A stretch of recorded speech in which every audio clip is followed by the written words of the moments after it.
Oke, jangan lupa untuk mengisi kehadiran di Unidapur di jam kedua.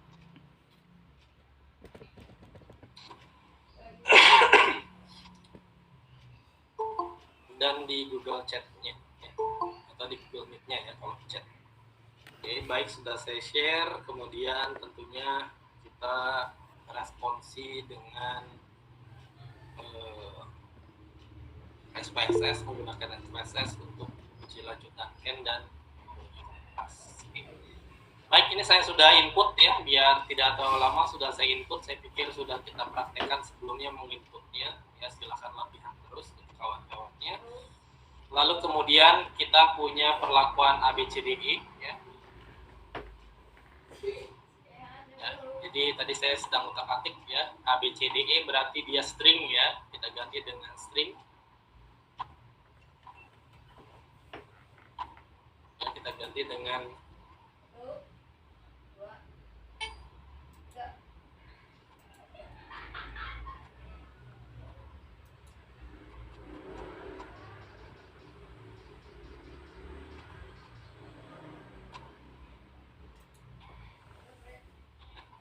kemarin sudah diinput semuanya, ulangannya, perlakuan ulangannya dan hasilnya ya, tinggal diedit saja sesuai kebutuhan ya, string atau numeric silahkan dilakukan. Kemudian kita lanjutkan dengan analyze GLM univariat, kita pilih ya, kita pilih yang menjadi fix faktornya adalah perlakuan dan yang menjadi dependent adalah hasilnya.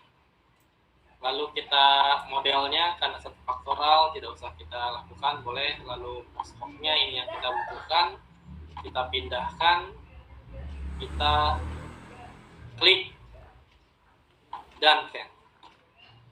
Ada sekian banyak uji lanjut ya, LSD, Bonferroni, Sidak, CV, UK, Osberg, Gabriel, Walter Duncan, sama Dennett.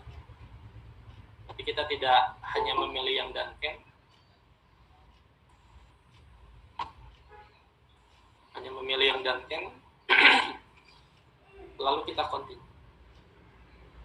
Ya, boleh kalian otak-atik silahkan ya, boleh. Nah, seperti ini saya display min-nya, yang mau klik semuanya juga boleh, tidak ada masalah ya, silahkan kalian masukkan lalu kalian oke. Ya, maka akan keluar uji ANOVA-nya ya, ANOVA-nya seperti ini ya, didapatkan F-nya 25 dan signifikannya di sini di bawah 0,05, di bawah 0,05, kecil dari 0,05 ya. Jadi yang dilihat yang perlakuannya saja ya, signifikan, maka H0 ditolak. Itu kesimpulan pertama. Lalu karena H0 ditolak, kita lanjutkan uji lanjut pakai Duncan dan kita mendapatkan hasil seperti yang kalian lihat. Ya, di situ kita punya 3 subset A, E, D, C, B. Ya. A, E, D, C, B, kalian bisa lihat di situ perlakuannya. Lalu ada subset 3. Subset 3 di mana perlakuan A di subset 1, perlakuan E sama D di subset 2, dan perlakuan C dan B di subset 3.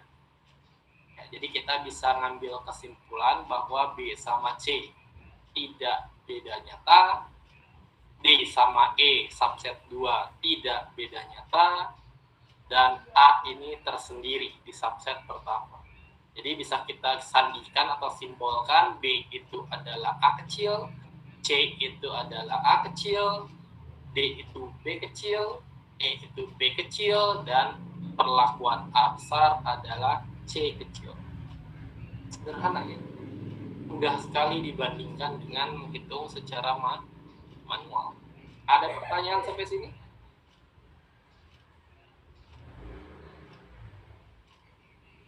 Mudah-mudahan ya, mudah sekali, sangat mudah, tinggal dipraktekkan saja ya, dilemaskan jarinya, silakan input menginput dan analis menganalisis Ya, silakan dilakukan, silakan dicoba. Oke, itu adalah untuk Duncan ya, hasilnya sama ya, AA, BB, C. Tapi ingat di Duncan ini atau di SPSS ini dari yang kecil ya justru ya. Urutannya adalah dari yang kecil sampai yang paling tinggi. Tadi kalau saya desain itu adalah dari yang tinggi ke yang paling rendah. Jadi boleh dilakukan, terserah kalian. Pak, saya biar sama dengan SPSS, saya nanti mau urutkannya perhitungan manualnya dari yang rendah ke yang paling tinggi. Boleh. Boleh, sangat boleh. Ya, jadi silakan kalian desain tergantung kebutuhan kalian. Ya, tidak ada masalah. Oke, lalu kemudian kita mau mencoba menggunakan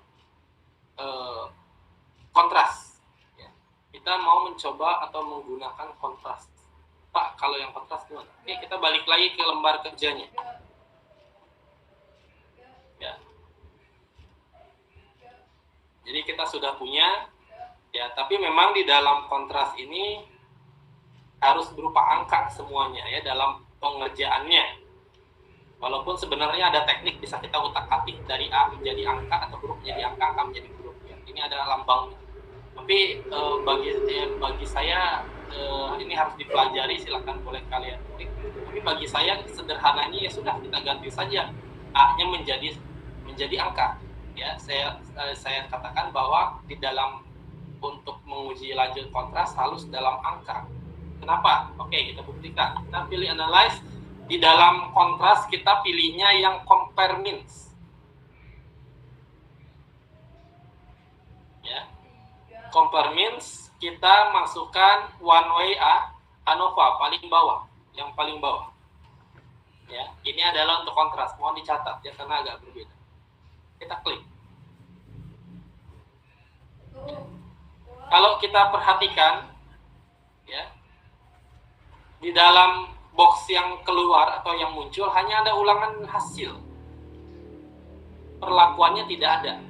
Ya. Perlakuannya tidak ada. Karena di box ini dia membaca hanya yang sifatnya numerik. Ya.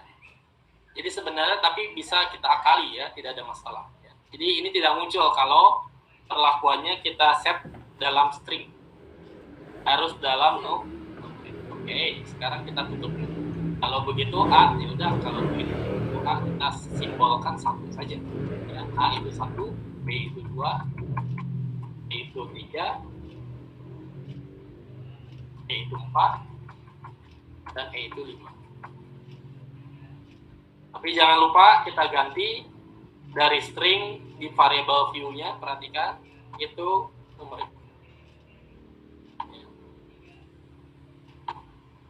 Jangan sampai lupa ya bahwa tipenya adalah numerik. Kemudian kita balik lagi analyze, kita compare min, one way ANOVA ya. Kita sudah, ini kebetulan tadi sudah saya otak-atik ya. Nah, akan muncul perlakuannya akan muncul ya ketika saya sudah menggantinya dengan tipe numerik. Tinggal kita masukkan perlakuan ke faktor dan hasil ke dependent list. Lalu kemudian kita klik kontras ya seperti ini ya, sudah saya edit, nanti kita hapus dulu ya ini post-nya dan seterusnya ya. Sebenarnya kalau kita lihat compare means bisa juga ya one way ANOVA ya, satu faktor ya, bisa juga sama saja. Oke, option dan seterusnya ini kita masuk ke kontras ya. Ini kebetulan sudah sudah dibuat tadi ya, atau mungkin kita remove dulu semuanya.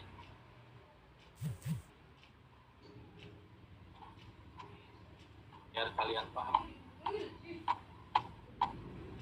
Tadi kita sudah mendesain ya, kita balik lagi ke PPT-nya. Kita sudah mendesain seperti ini. A, B, C, D, E. Perhatikan A, B, C, D, E.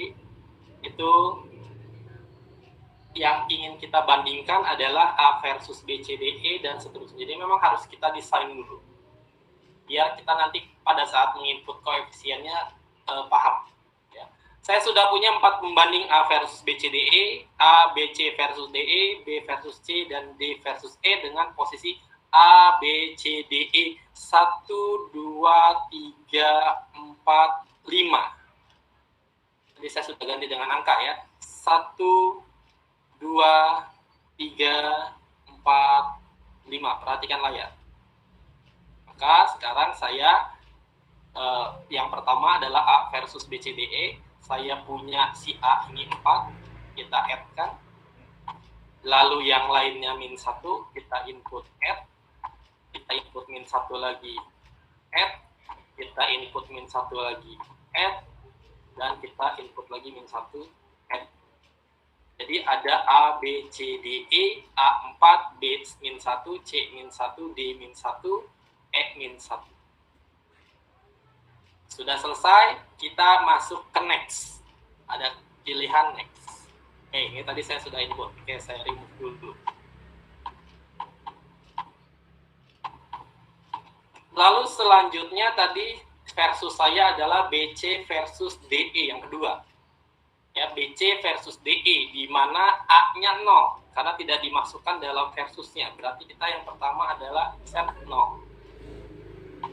Lalu selanjutnya B-nya itu kita BC dengan DE. BC-nya 1, add, C-nya 1, add, D-nya min 1, add, dan E-nya min 1. Nah, di sini ada totalnya 0. Ya, kalau saya remove 1, maka totalnya di sini 1. Jadi harus 0 ya, totalnya. Jadi saya input min 1. Jadi 0. Itu adalah BC versus DE. Kita lanjutkan yang selanjutnya. Oke, ini saya remove dulu.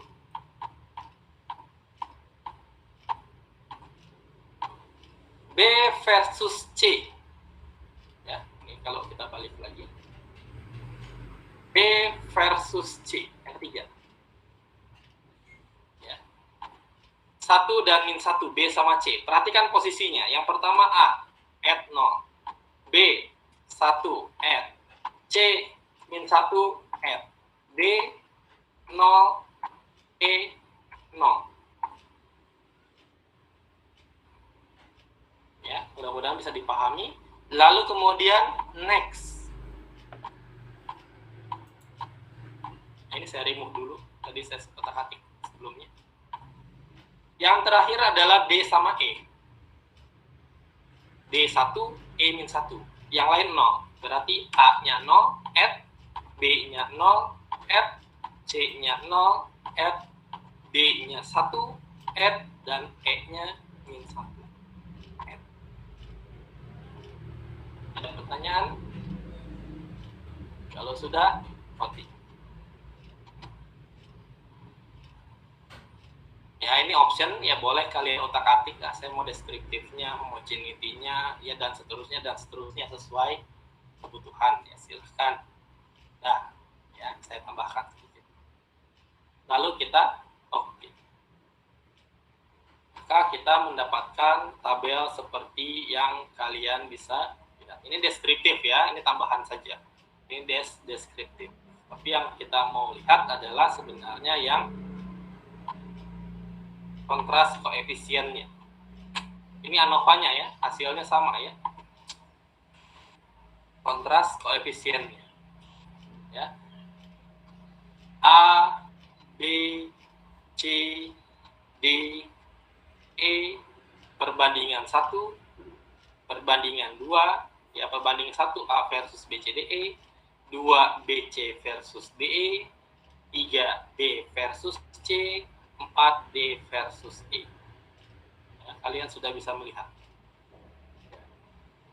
Kemudian dari koefisien kontrasnya kita dapatkan kontras tes.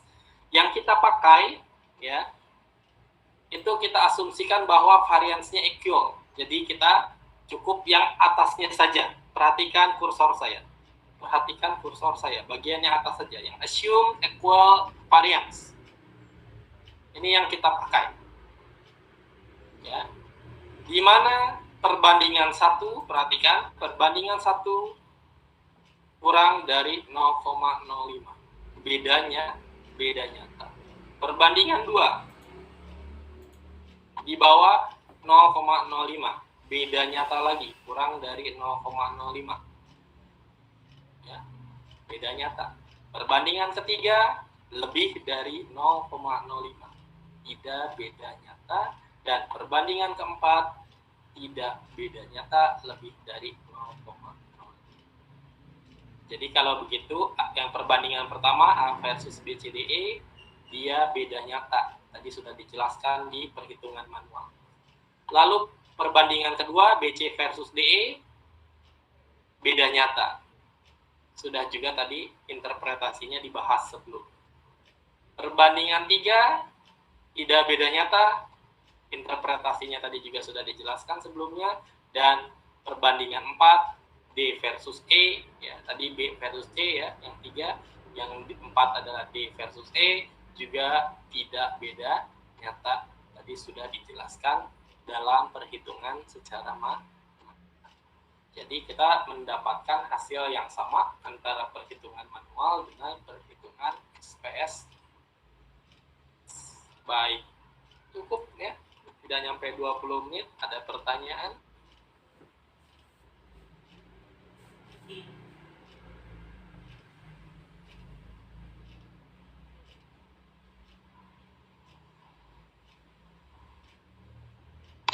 Permisi Pak.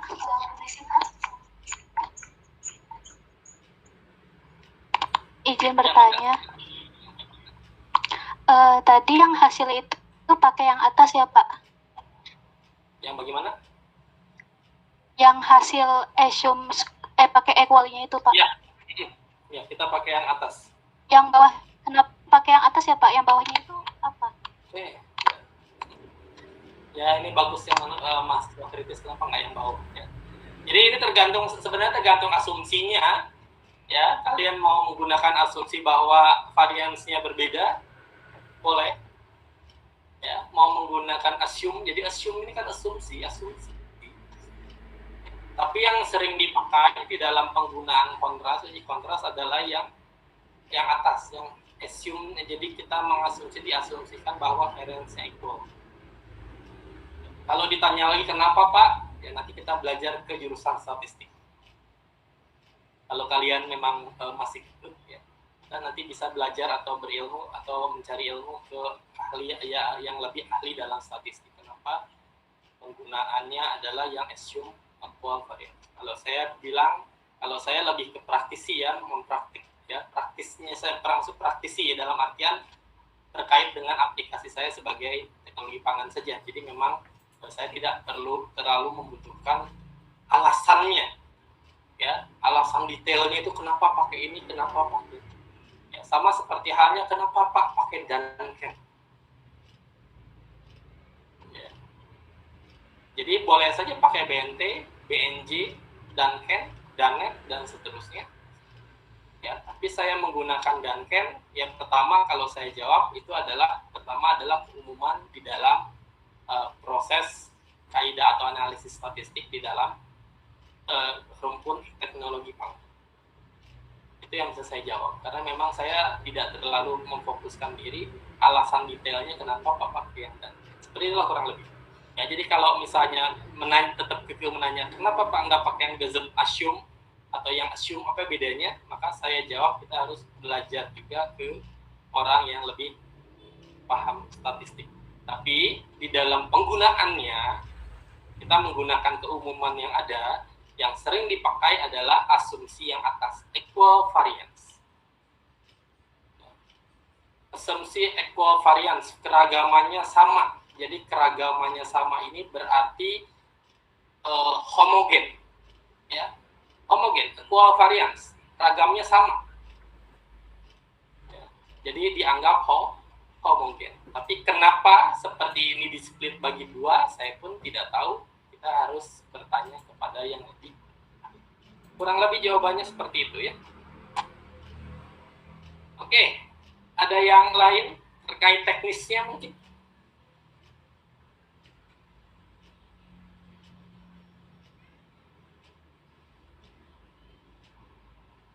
Ya.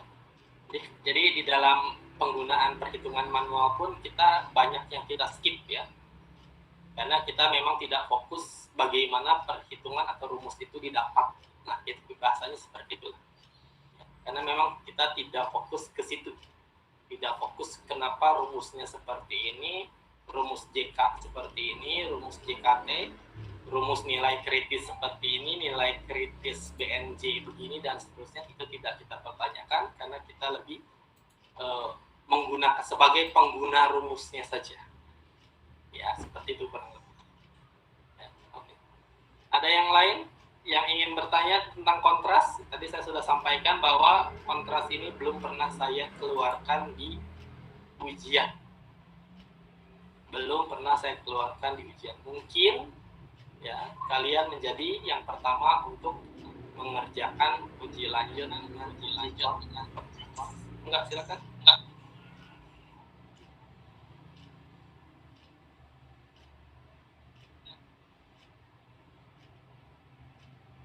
Pak, izin bertanya.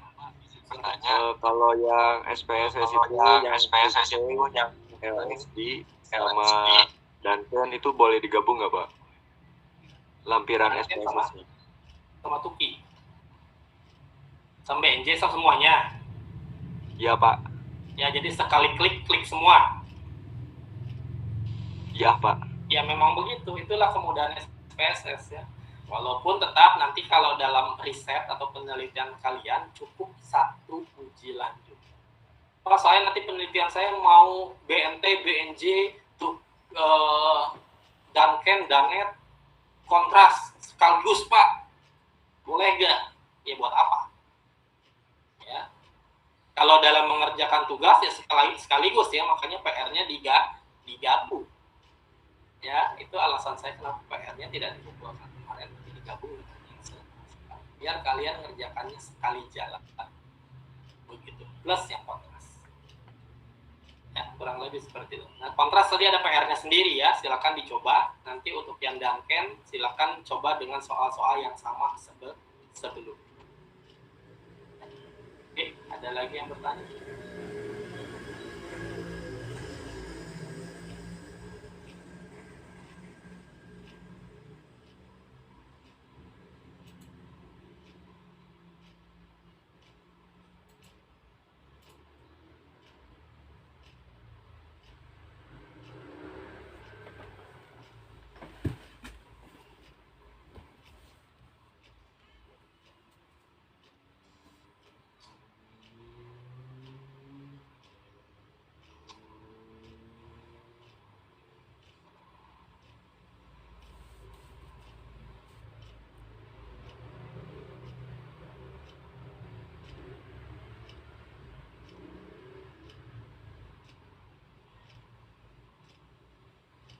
Tidak ada.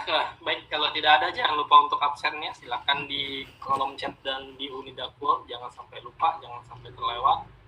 Saya pikir cukup ya, materi kita selesai sampai di sini. Silakan dipelajari detail-detailnya mulai dari yang pertama di kontrak pendahuluan ya, di pendahuluan sampai di materi yang terakhir ini uji lanjut nilai tengah yang atau bab kedua atau bagian kedua. Itu adalah materinya, silakan dipelajari, jangan sampai tidak dipelajari. Ya, tadi saya sudah ngasih clue di sebelumnya bahwa kita ujian ya di pertemuan ke-8 itu terkait dengan semua hal mulai dari pendahuluan sampai uji lanjut nilai tengah. Ya, jadi mudah-mudahan silakan yang kemarin PR-nya masih nyontek-nyontek tidak dipelajari atau belum dipelajari, silakan dipelajari lebih lanjut. Ya. Ya, kalau misalnya memungkinkan, silakan mungkin yang belum punya laptop untuk ya meminjam mungkin sementara untuk 1 hari ya, untuk 1 hari untuk pada saat ujian. Ya, Pak, kalau nggak bisa juga Pak, ya tenang, saya sudah mendesain dengan mengisi benar semua di perhitungan manual, itu pun kalau saya hitung cukup untuk mendapatkan nilai A. Ya, saya sudah desain sedemikian rupa, ya asal kalian yakin nilainya perhitungan manualnya benar semua, insya Allah akan mendapatkan hasil yang maksimal. Walaupun mungkin SPSS-nya tidak dikumpulkan karena mungkin belum punya laptopnya, tidak ada masalahnya. Tapi diusahakan ya tentunya biar dapat nilai yang pol. Ya, nilai saya selalu 105. Ya. Nilai saya tidak 100 maksimum, tapi 105. Oke, baik. Jika tidak ada pertanyaan, terima kasih semuanya. Untuk minggu depan kita tidak ada materi baru, kita hanya mengulang saja. Mungkin nanti saya akan mengupload beberapa soal yang sudah eksis sebelumnya, yang sudah diujikan di kakak tingkat sebelumnya. Baik, terima kasih. Kita tutup. Kita akhiri dengan membaca hamdalah. Alhamdulillah. Wassalamualaikum warahmatullahi wabarakatuh. Waalaikumsalam.